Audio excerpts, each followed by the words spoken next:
제가 얼마 전 가해자 학부모를 상대로 무고죄 고소를 진행했다고 말씀드렸잖아요. 드디어 그 가해자가 불구속 구공판, 즉 정식 재판에 넘겨졌습니다. 그래서 오늘은 선고가 나기 전 제가 도대체 왜 그 어렵다는 무고죄 고소를 결심할 수밖에 없었는지, 그리고 온 가족의 피를 말렸던 그 악독한 가해자를 상대로 제가 어떻게 변호사도 없이 홀로 무고죄를 성립시켰는지 그 기막힌 썰을 속 시원하게 풀어볼까 합니다. 사건의 발단은 이렇습니다. 제 딸아이가 초등학교 5학년 때 학교폭력을 당했어요. 그런데 가해자 엄마가 이걸 쌍방과실로 덮으려고 끔찍한 짓을 저지르기 시작했습니다. 여러분, 처음에 신고를 딱 당했을 때 가슴이 철렁했습니다. 설마 우리 애가 나 모르게 진짜 나쁜 짓을 했나? 하면서요. 그런데 2일차, 3일차, 4일차 매일매일 정말 하루도 빠짐없이 일주일 동안 완전히 새로운 소설을 지어내서 학교에 허위 신고를 넣는 겁니다. 이렇게 매일 새로운 억지 신고가 폭탄처럼 떨어지니까 사람이 미치겠는 거예요. 이 악독한 괴롭힘에 저는 바로 변호사들을 찾아갔습니다. 상담한 변호사만 무려 10명이 넘어요. 제발 이 지옥에서 우리 가족 좀 살려달라고요. 저희는 진짜 억울하다고요. 그런데 그 10명이 넘는 변호사들이 전부 다 똑같이 뭐라고 했는지 아세요? 어머니, 일단 학폭위 가셔서 무혐의부터 받고 오세요. 아니, 지금 당장 매일매일 숨통을 조여오는 새로운 신고가 쏟아지는데 상대는 명백히 우리 애를 말려 죽이려고 작정을 했는데 이 말도 안 되는 억지 신고를 당하면서 학폭위 결과가 나올 때까지 그냥 보고만 있으라니요. 저는 결국 깨달았습니다. 아, 내가 해야 되겠구나. 내가 우리 애를 지켜내야 되겠구나. 변호사도 지금 당장 막아줄 수 없는 이 지옥에서 저는 도저히 견딜 수가 없어서 결국 저 혼자서 이 악독한 여자를 무고죄로 고소하기로 결심했습니다. 남의 집 11살짜리 초등학생을 학폭 가해자로 허위 신고한 엄마가 경찰서에서 뭐라고 했는지 아십니까? 원래는 쟤네 엄마를 신고하려고 했는데 규정상 학교에서 어른은 학폭 신고가 안 된대요. 그래서 엄마 대신 그 딸을 신고한 거예요. 이렇게 말했어요. 여러분, 진짜 이게 실화예요. 진짜 자기가 화가 난다는 이유로 방어할 힘도 없는 남의 집 귀한 딸을 제물로 삼아놓고 당당하게 자백을 한 거예요. 오늘 이 소름 돋는 인간의 심리와 그 기막힌 결말에 대해 이야기해 보겠습니다. 제가 이 악독한 가해자 엄마를 무고죄로 고소하면서 매일 밤 잠을 못 자고 수백 번, 수천 번 허공에 대고 물었던 질문이 있습니다. 도대체 어떻게 저럴 수가 있지? 어른이 어떻게 11살짜리 애를 상대로 저렇게 매일매일 새로운 거짓말을 지어내서 학교에 신고할 수가 있지? 처음에는 상식적으로 도저히 이해가 안 가니까 제 속만 까맣게 타들어갔습니다. 제가 변호사를 10명 넘게 만나면서 피를 토하는 심정으로 매달렸잖아요. 그런데 그 기나긴 싸움을 거치고 불구속 구공판까지 이끌어낸 지금은요.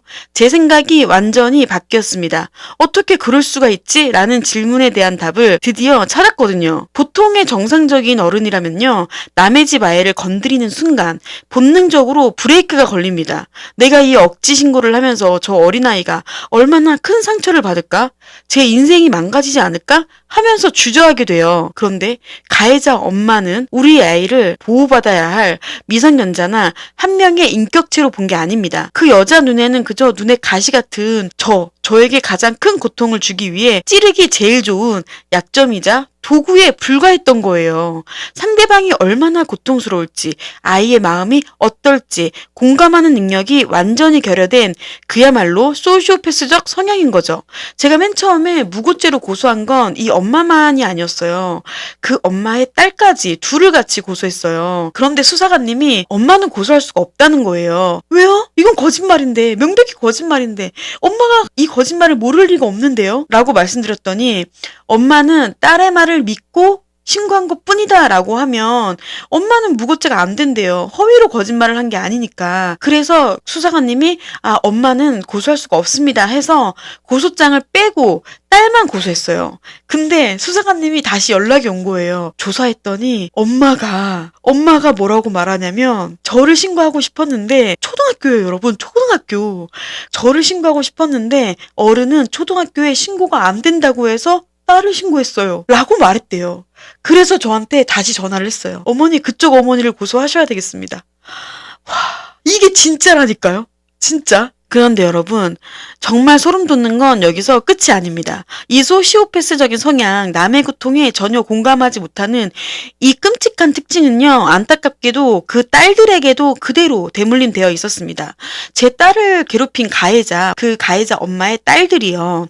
그 딸들은 우리 아이보다 2살이나 많은 언니예요. 심지어 우리 아이랑은 평소에 말 한마디 섞어본 적 없어요. 그냥 지나가다 본 적은 2번 있대요. 말 한마디 섞어본 적 없는 생판 남 같은 사이인데 우리 아이한테 계속 20만 원을, 빌리지도 않은 20만 원을 갚으라고 1달 반 동안 끔찍한 협박 문자를 보냈습니다. 아니 무슨 큰 원한이 있어서? 아니에요.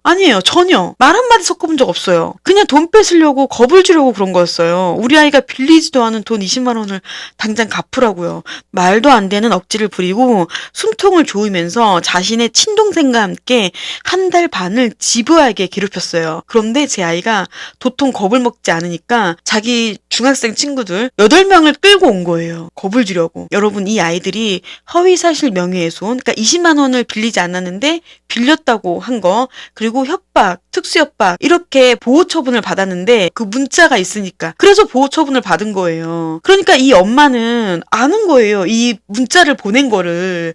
자기 아이들이 우리 아이한테 협박 문자를 보낸 거를 다 이걸 아는 거야. 그런데도 무고죄를 저지른 거예요. 정말 어이가 없어요. 정말. 그리고 더 기가 막힌 사실 알려드릴게요.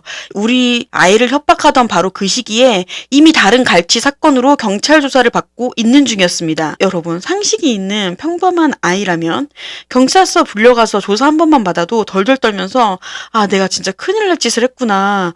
이게 정상이잖아요. 그런데 이 아이는 경찰 조사를 받고 있는 그 와중에도 자기보다 2살 어리고 만만한 타겟을 하나 더 잡아서 또 돈을 뜯어내려고 협박을 하고 있었던 거예요. 상대방 동생이 혼자서 얼마나 벌벌 떨고 공포에 질려 있을지 타인의 감정에 대한 공감 능력이 아예 제로인 거예요. 엄마랑 정말 똑같지 않아요? 엄마도 알 거 아니에요. 자신의 딸들이 이미 경찰서 조사를 받고 있는 거를. 초범이었으면 만약에 사과를 했으면 보호처분 받지는 않았을 것 같아요. 제 생각에는 이거는. 결국 2 딸들은 허위사실 명예훼손, 협박, 특수협박으로 소년 보호처분을 받았잖아요. 상식적으로 생각을 해봅시다. 자기 딸 2명이나 계속 협박을 하다가 보호 처분을 받았잖아요. 정상적인 엄마라면 당장 쫓아와서 사과부터 해야 하는 게 사람의 도리고 자신의 딸들을 위해서라면 합의를 하자. 응? 우리 아이들이 잘못을 저질렀으나 다시 안 그럴 테니 고소를 취하해달라. 명예훼손은 제가 고소를 취하하면 끝나는 사건이에요.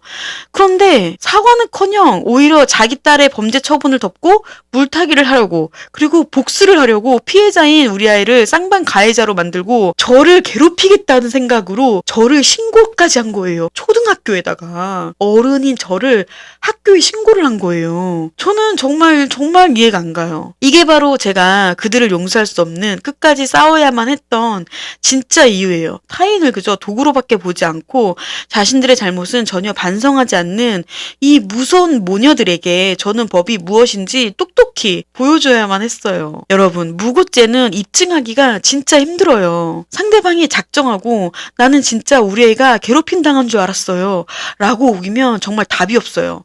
그런데 이 답답한 고구마 전개에 가해자의 이 무식함이 저에게 가장 확실한 승리의 열쇠를 쥐어준 거예요. 자기 입으로 완벽하게 자백을 했잖아요. 엄마를 신고하려고 했는데 안 된다고 해서 그 딸을 신고한 거예요. 아니, 저는 어른인데 초등학교에 신고를 할 수 있다는 생각을 어떻게 할 수가 있지? 형법상 무고죄의 핵심이 고의성을 자기 입으로 입증해준 기적의 자살골을 넣은 거예요. 검사님도 이걸 보고 곧바로 구공판으로 넘겨버린 겁니다. 물론 이 과정에서 사이다처럼 뻥 뚫리기만 한 건 아니에요. 하지 않은 일을 안 했다고 증명하기 위해 진짜 힘들었어요. 한 가족의 인생을 이렇게 쑥대밭으로 만들어 놓고도 가해자 엄마는 지금까지 단 한 번도 사과하지 않았습니다. 지금 이 시간에도 내 자식의 학폭 가해 사실을 덮으려고 아니면 나의 범죄를 덮으려고 피해자에게 거짓 쌍방 신고를 남발하려는 가해자분들 똑똑히 들으세요. 자기 책임을 피하려고 피해자를 제물로 삼으면 어떻게 되는지 제가 이번 재판에서 확실한 선례를 만들어 보이겠습니다. 가해자 엄마께서 변호사를 선임한 후 6월 25일이었던 재판을 7월 7일로 기일 변경 신청을 하셨더라고요. 무고죄 재판은 제가 처음인데요. 재판장에 다녀와서 여러분들께 다시 말씀드릴게요. 여러분들도 많이 응원해 주시고 지켜봐 주세요.